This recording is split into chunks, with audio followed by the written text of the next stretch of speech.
Here's a one-step guide for identifying a charlatan in the real estate commentary space. Those who claim markets are rising simply because we have record low interest rates have just identified themselves as pretenders.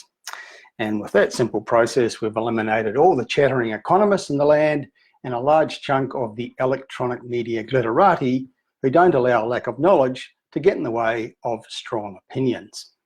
They're the same people who talk about Australian real estate as a single market. For example, property prices will rise 5% this year, everywhere apparently.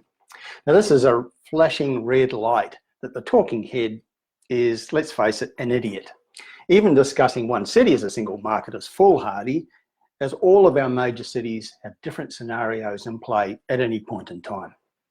Now here's what passes for analysis with most of these counterfeit commentators. If event A coincided with event B, then event A must have caused event B, obviously.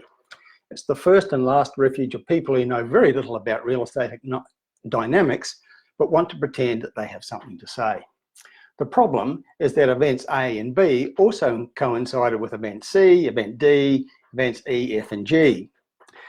Now here's the thing about interest rates. They've been low, and they've been actually at record low for years. The only recent change is that they've gone even lower. They were super low when Sydney and Melbourne were having their big boom. So naturally, that must have been the cause of the boom, according to those who subscribe to the event A, event B theory. But those super low interest rates failed to cause booms in Brisbane or in Adelaide or Canberra, and certainly not in Perth and Darwin, which were both going steadily backwards when the big two cities were surging. Most of regional Australia also failed to boom, although Hobart and regional Tasmania eventually got on board with what I regard as a mini boom, and regional Victoria has been pretty strong in the last couple of years as well. But clearly there must have been some other forces in play here, and that's where events C, D, E, F, and G become relevant. More on that later. The other thing about the interest rate theory is that it contradicts the lessons of the past. Those who think that low interest rates equals a real estate boom and that rising interest rates equals a real estate bust haven't been students of history. Now, genuine nationwide property booms are extremely rare in Australia.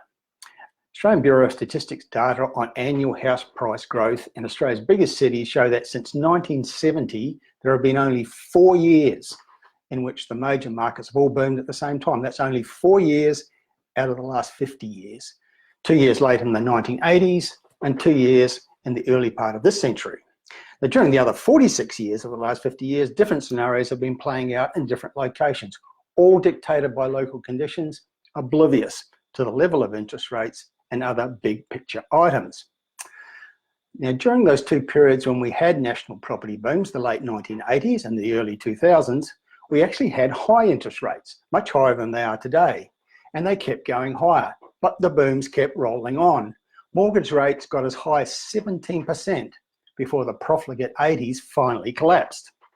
Now all of that actually makes perfect sense. In those times, the economy was raging, consumers were confident and spending big, and interest rates were rising to try and dampen things down. During those sorts of times, that's when people are most likely to splurge on real estate. Interest rates are low right now because the national economy is generally rather beige, and consumers aren't that bullish. The exceptions have been Sydney and Melbourne, where the local economies have outperformed the national scenario, boosted by strong population growth and big infrastructure spending. Hence the reason why they've boomed and the other cities primarily haven't. So in trying to understand why markets rather do what they do, you have to consider both the macro and the micro factors, but paying particular attention to the micro ones. First, here are the macro factors that have rolled out one by one pretty much to change the general situation from negative 12 months ago to positive now. Firstly, the federal election was decided in May.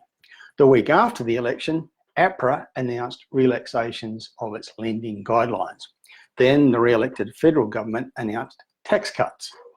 Then the Reserve Bank brought on a series of reductions to the official interest rates, some of which was passed on by the major banks. Mainstream media stopped obsessing with negatives and became significantly more upbeat. Consumer sentiment towards real estate started to rise. Then buyers started to become active, but supply remained low auction clearance rates started to improve, and as a result of all that, prices started to react in the big cities. Then we had forecasters publishing upbeat predictions for 2020, and the Australian Bureau of Statistics published loans data that showed improvement in markets across the board. General sentiment towards real estate improved even further, and then on January 1, the federal scheme to boost first home buyers clicked in, etc., etc., etc., and so it goes. Now that's the big picture. The national climate underpinning real estate improved, with interest rate cuts just one small factor, and overall not that consequential. Labor losing the unlosable federal election was probably the biggest one. The reality is that things that happen the most, that matter the most, are at a micro level. Real estate markets are highly individual and they arise out of local economies. That explains why Perth and Darwin have been going backwards, while Sydney and Melbourne have been booming and then busting and then recovering amid stagnation in Brisbane, Canberra, Adelaide and elsewhere. Local economic events are paramount. Just look at regional Victoria.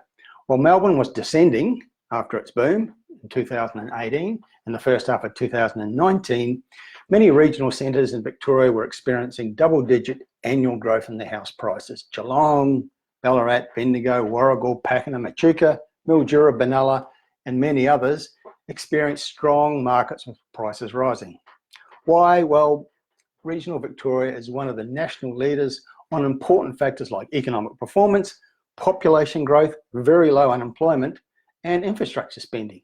And each of those individual regional centres has its own local dynamics, which provide reasons why local markets will rise or fall.